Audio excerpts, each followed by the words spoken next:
When a movie is adapted from a book, most people tend to keep one of those two versions in mind. For me, Frank Herbert's Dune is seared into my brain rather than David Lynch's or sci-fi's miniseries.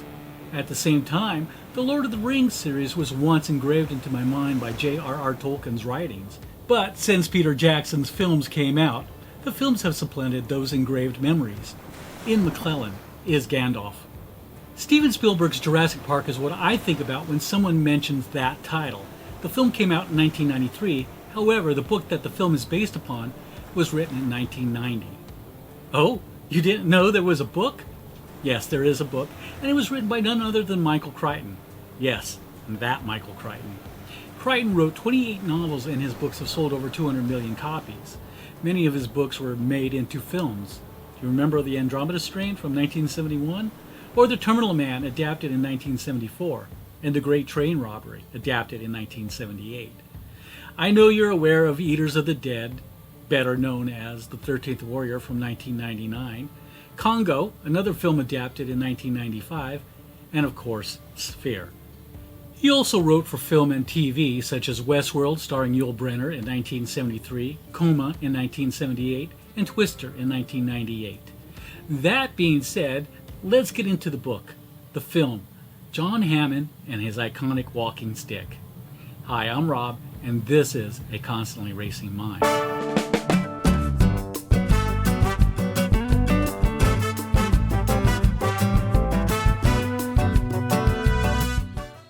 Now, looking over the basic plot of the book and the movie, they both seem very similar as far as general plot points go. However, there are some differences between the book and the film, and we will look at those differences. So let's start with Crichton's antagonist, or Spielberg's protagonist, John Alfred Hammond.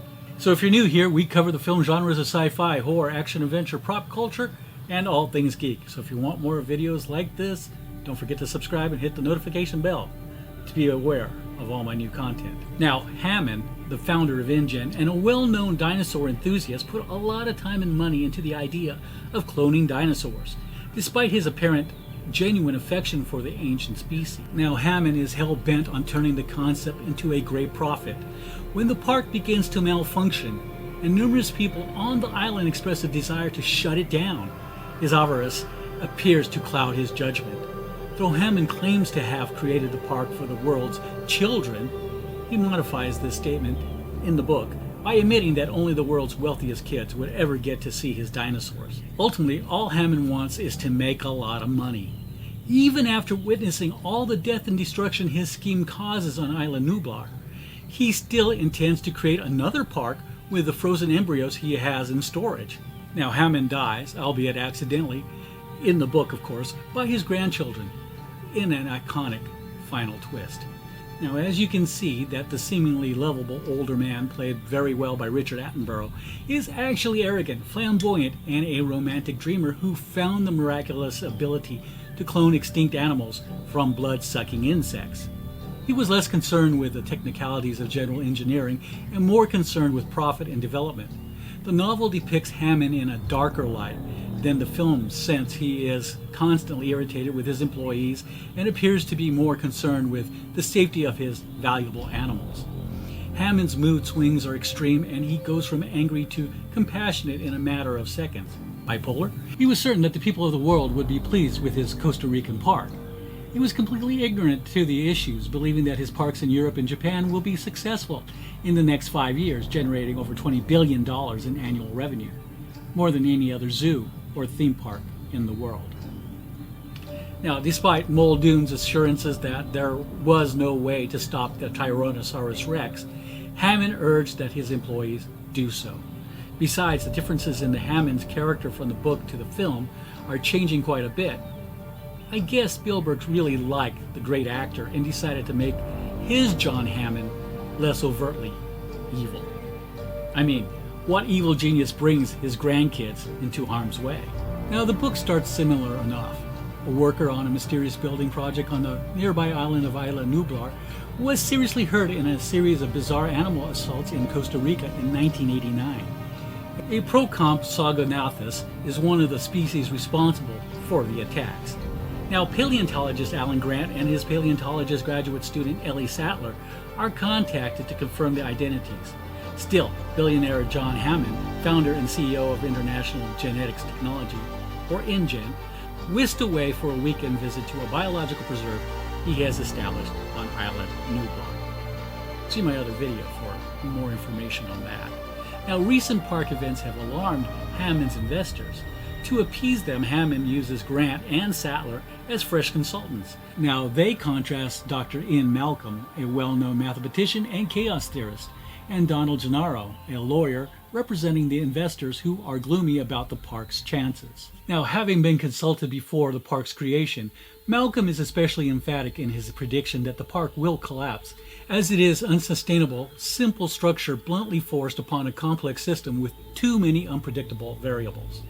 I mentioned that Michael Crichton went to med school and decided, instead of practicing medicine, decided to write about science instead. Then there's Tim and Alexis, or Lex Murphy, Hammond's grandchildren, are also part of the tour group.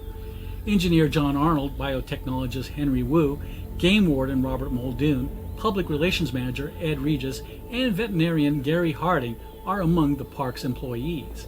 Now, Grant discovers a velociraptor eggshell while touring the park, possibly corroborating Malcolm's earlier claim that the dinosaurs had been reproducing despite the geneticist's design. Meanwhile, Dennis Nedry, the unhappy head programmer of Jurassic Park's controlling software, tries corporate espionage for Lewis Dodgson, a geneticist and agent of Biosyn, InGen's arch-rival. Newman.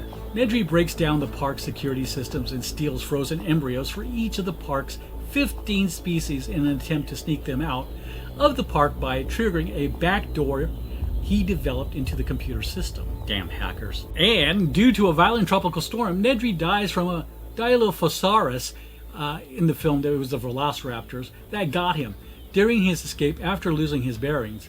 The electrified fences remained off, and all the dinosaurs escape when Nedry fails to restore the park's security. The park's adult Tyrannosaurus Rex attacks the tour group, with Regis being killed by a juvenile T-Rex. Now, Grant and the kids become disoriented in the park as a result of the incident. Malcolm is seriously hurt during the incident, but is saved by Gennaro and Muldoon and spends the rest of the novel slowly dying. He tries to assist the others in grasping their situation and surviving between lucid lectures and morphine-induced rants. Now, the park staff managed to temporarily get the park largely back in order, restoring the computer system by shutting down and then restarting the power, rebooting.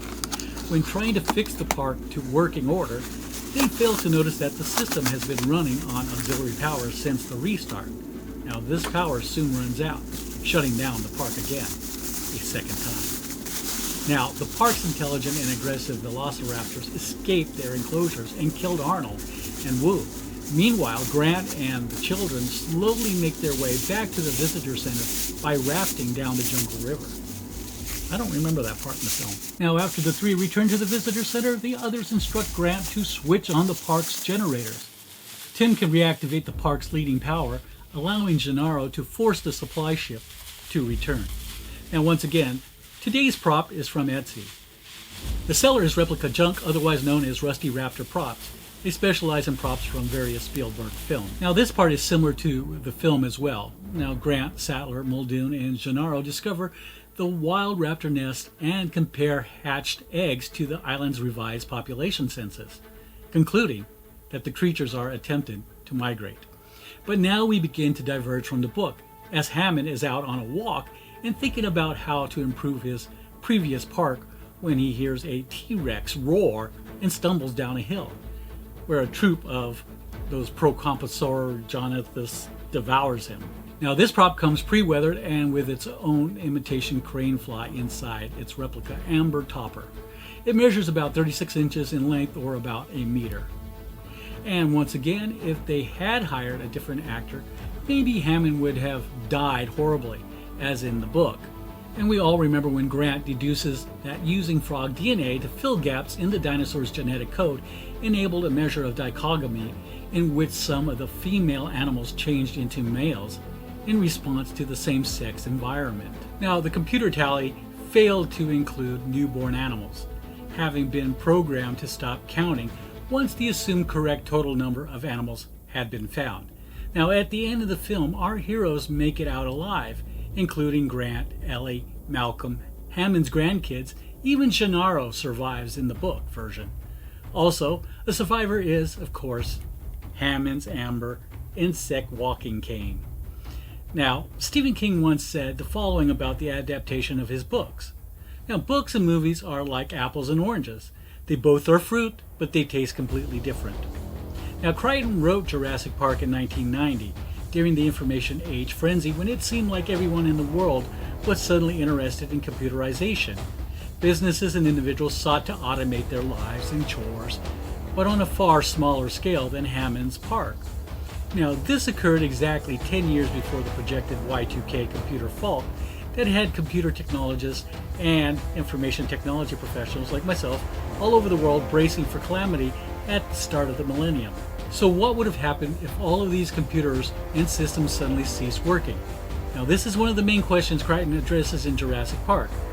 Malcolm's chaos theory disaster calculations aren't included in Crichton's book just to show off fancy sounding scientific jargon. On the other hand, Malcolm's beliefs serve as a cautionary tale for a society that is becoming increasingly reliant on technology. We do everything with our phones nowadays. Even though Hammond's computer system is designed to anticipate any disaster that may strike his park, Malcolm claims that the workings of a computer system like Jurassic Park simply cannot be predicted for any length of time due to laws of chaos theory that govern all natural and man-made systems. Something unexpected will inevitably occur, and no computer program can avoid it. Now, Malcolm's lessons can be applied to everyone or any company that seeks to replace flexible human thought with computer computations. Even the most complex computer software will not always be able to keep up with changing circumstances. Or as one of the basic tenets of Frank Herbert's classic Dune, "Thou shalt not make a machine in the likeness of a human mind." Also, hearkening back to the early 1800s, Michael Crichton's novel and Steven Spielberg's film both play upon Mary Shelley's Frankenstein or the modern Prometheus. Yes, that is the complete title. Now, where the pursuit of knowledge as man's desire to that knowledge surge beyond the accepted human limits to access the secrets of life. Now, the ruthless pursuit of knowledge of the light, as in this case, proves dangerous as Mary Shelley's Victor's acts of creation eventually result in the destruction of everyone dear to him. And to some degree, in Crichton's book, Hammond loses his own life, everything that is dear to him. Now, man playing with fire, new technologies that we wish we could exploit without any real understanding of the moral or ethical implications of our mind racing much faster than our hearts. Before we wrap this video up, I want to mention that a subscriber, Stanley M., actually went through the trouble of creating his own amber insect-topped wooden cane. So feast your eyes on that.